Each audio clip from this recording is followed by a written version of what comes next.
Bon retour chez Axiofin. Le budget annuel de l'épisode 3 a une faiblesse. C'est un pari unique posé une fois par an, et le monde coopère rarement. Dès le printemps, les hypothèses sont périmées, mais les équipes continuent de courir après un chiffre qui n'a plus de sens. Cet épisode couvre la réponse moderne, les prévisions glissantes et le mouvement Beyond Budgeting. Une planification qui se met à jour en continu et reste utile toute l'année. Notre plan, pourquoi le budget annuel figé craque? Ce qu'est vraiment une prévision glissante et en quoi elle diffère.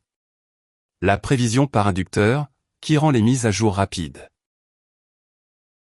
Les idées clés du Beyond Budgeting, séparer objectifs, prévisions et ressources. Un cas avec un éditeur de logiciel. Et l'essentiel. Commençons par pourquoi le budget annuel casse.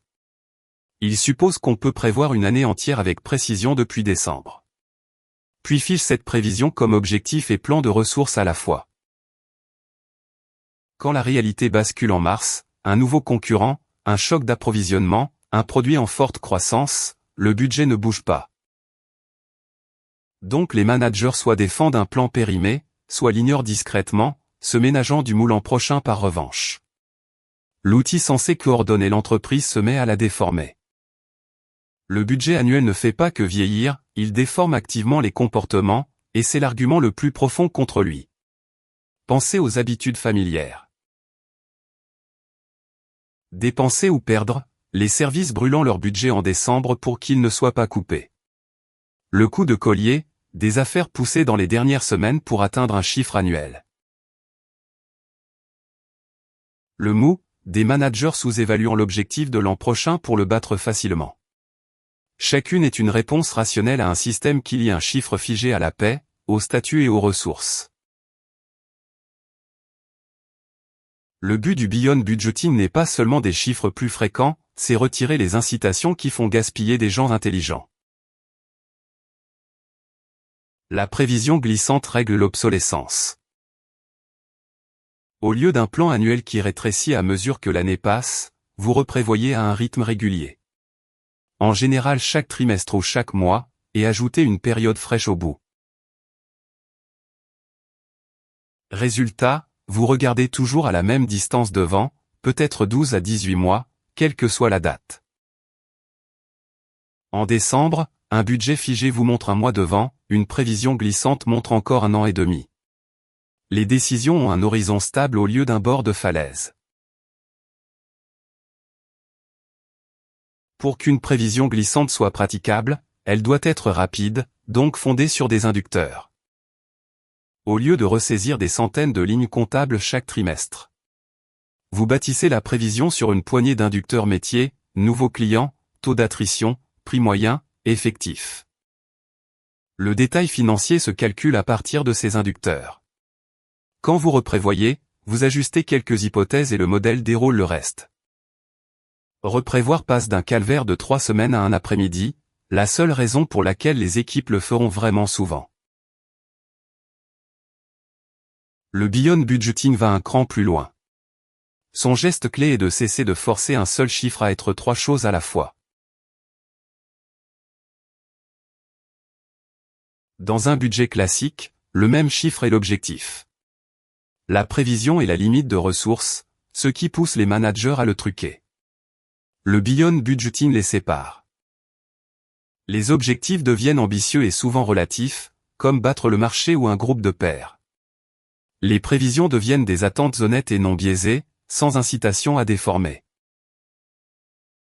Et les ressources sont libérées à la demande selon le besoin, plutôt que verrouillées un an à l'avance. Retirer le conflit et le trucage disparaît largement. Les prévisions glissantes s'associent naturellement à la planification par scénario, et la combinaison est puissante. Plutôt que de parier sur un chiffre précis. Vous modélisez 2 ou 3 futurs, un cas de base, un cas haut, un cas bas. Pour chacun, vous établissez ce que vous feriez, embaucher, suspendre, couper, investir. Et surtout vous convenez à l'avance du seuil qui vous dit dans quel monde vous êtes. Comme des commandes franchissant un palier 2 mois de suite. Alors, quand la réalité bouge, vous n'argumentez pas de zéro en pleine crise, vous exécutez une décision déjà réfléchie au calme. Le Beyond Budgeting repense aussi l'objectif lui-même. Un chiffre annuel figé est arbitraire. Atteignez-le facilement dans un marché porteur et vous passez pour un héros qui surfe sur une vague. Manquez-le en récession et vous êtes puni pour une météo que vous ne maîtrisiez pas. Les objectifs relatifs corrigent cela. Visez à croître plus vite que votre secteur, à gagner des parts de marché. Ou à figurer dans le quart supérieur d'un panel de pairs. Il reste pertinent quoi que fasse l'économie, car il mesure la performance face aux mêmes conditions subies par tous. Des objectifs relatifs sont plus durs à truquer et plus justes à juger. Prenez Neor, un éditeur de logiciels. En décembre, il budgète une croissance modeste et régulière et fige le plan d'effectifs. En février, l'un de ses produits devient viral de façon inattendue et la demande triple. Sous l'ancien budget, aucun effectif validé pour l'absorber, et le plan annuel disait de tenir les dépenses. Le temps qu'une révision budgétaire soit arrachée en réunion, le moment, et beaucoup de clients, seraient perdus. Le budget figé avait transformé un beau problème en occasion manquée. Après avoir adopté les prévisions glissantes, Neor a planifié autrement. Il reprévoyait chaque trimestre sur 6 inducteurs, inscriptions, attrition, revenu moyen par utilisateur et quelques autres. Quand le pic est arrivé, la reprévision suivante l'a capté en quelques semaines, et comme les ressources étaient libérées à la demande. Les embauches ont été validées en 3 semaines environ au lieu d'attendre l'an prochain. Neor a capté environ 40% de chiffres en plus que ne l'aurait permis le plan figé. Même entreprise, même talent, un système de planification capable de bouger. 3 erreurs. 1. Rendre la prévision glissante aussi détaillée que l'ancien budget, donc trop lente à tenir, et elle meurt discrètement. Gardez-la légère et par inducteur. 2. Laissez la prévision faire aussi office d'objectif, ce qui réintroduit le biais que vous vouliez retirer. 3. Reprévoir sans déclencher de décision. Si rien sur les ressources ou les actions ne change jamais, vous avez juste ajouté de l'administratif. Le but de prévoir plus souvent est de décider plus souvent. Si une transformation complète vers le Beyond Budgeting paraît intimidante, commencez petit, car l'habitude compte plus que l'outil.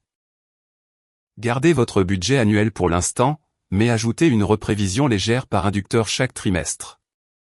Bâti sur quelques hypothèses et revu par la direction.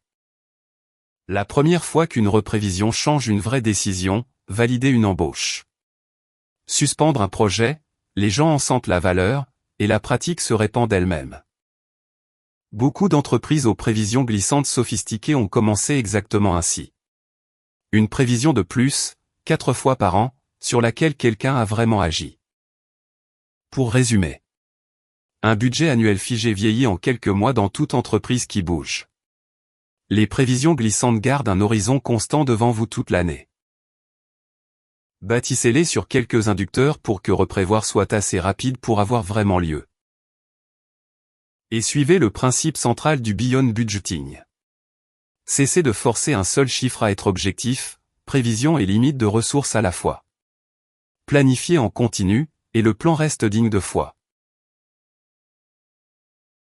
Dans notre dernier épisode, le contrôle de gestion rencontre la plus grande nouvelle exigence de reporting depuis une génération, la durabilité. L'épisode 7 couvre le contrôle de gestion ESG et la directive européenne CERD. Mesurer et piloter la performance extra-financière avec la même rigueur que le financier. Le cours complet est sur axiofin.com. Rendez-vous à l'épisode 7.